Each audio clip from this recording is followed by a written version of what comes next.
akan membahas analisis kasus penipuan vintage di Indonesia, khususnya penipuan investasi melalui aplikasi investasi palsu. Saat ini, teknologi finansial atau vintage berkembang sangat pesat dan mempermudah masyarakat untuk melakukan transaksi keuangan. Namun, di balik kemudahan tersebut, muncul berbagai risiko keamanan.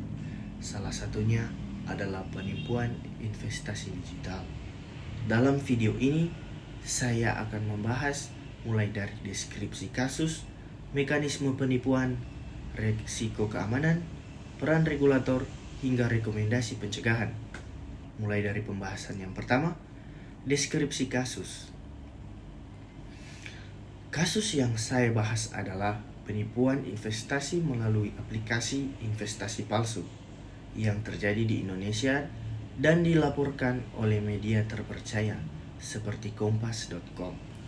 Kasus ini terjadi pada tahun 2025 di mana aparat kepolisian berhasil menangkap penipuan investasi digital yang merugikan korban hingga sekitar 18,3 miliar.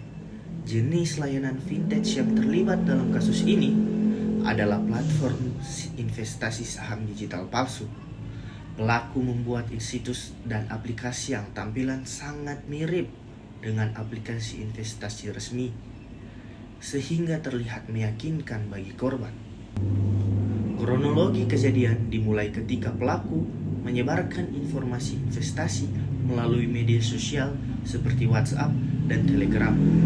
Korban kemudian diarahkan untuk mengunduh aplikasi investasi melalui tautan tertentu.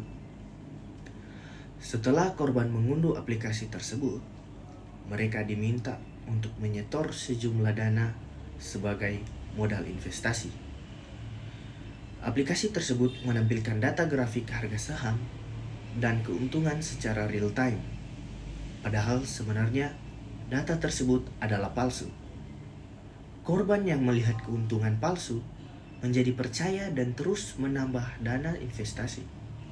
Namun, ketika korban menarik dana, uang tersebut tidak bisa dicairkan. Dalam kasus ini, pihak yang dirugikan adalah masyarakat. Sebagai investor, terutama investor pemula yang belum memiliki pengalaman dalam dunia investasi digital. Masuk pada pembahasan kedua, analisis mekanisme penipuan. Selanjutnya, saya akan membahas bagaimana mekanisme penipuan ini terjadi. Metode utama yang digunakan pelaku adalah dengan membuat aplikasi investasi palsu yang meniru tampilan aplikasi resmi. Hal ini dilakukan agar korban percaya bahwa aplikasi tersebut legal dan aman. Pelaku juga menggunakan media sosial sebagai sarana promosi seperti grup Telegram atau WhatsApp. Di dalam grup tersebut, pelaku biasanya menampilkan testimoni palsu dari anggota lain yang seolah-olah mendapatkan keuntungan besar. Teknologi yang dimanfaatkan dalam penipuan ini adalah pembuatan situs dan aplikasi palsu yang memiliki tampilan mirip dengan aplikasi resmi.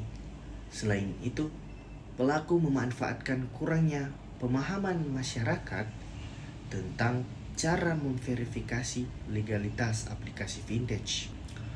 Strategi manipulasi yang digunakan termasuk social engineering, yaitu teknik mempengaruhi psikologis korban. Contohnya, pelaku menjanjikan keuntungan tinggi dalam waktu singkat, misalnya 10% hingga 30% dalam beberapa hari. Mereka juga menciptakan rasa takut pada korban, seperti mengatakan bahwa kesempatan investasi terbatas sehingga korban harus segera menyetor dana. Selain itu, pelaku menampilkan grafik keuntungan palsu untuk membuat korban yakin bahwa investasi mereka berjalan dengan baik. Dengan strategi ini, korban terdorong untuk terus menambah dana hingga akhirnya mengalami kerugian. Kita masuk pada pembahasan ketiga, yaitu analisis risiko keamanan vintage. Kasus ini menimbulkan berbagai risiko keamanan, terutama di bagian vintage. Risiko pertama adalah risiko finansial, yaitu kerugian uang dalam jumlah besar. Dalam kasus ini, total kerugian mencapai miliaran rupiah. Risiko kedua adalah risiko pencurian data pribadi, karena korban biasanya diminta untuk mengisi data pribadi seperti nomor telepon, email, dan bahkan rekening bank.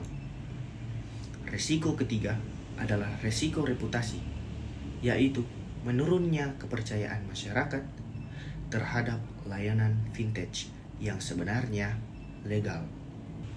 Faktor utama penyebab terjadinya penipuan ini adalah kurangnya literasi digital dan keuangan masyarakat.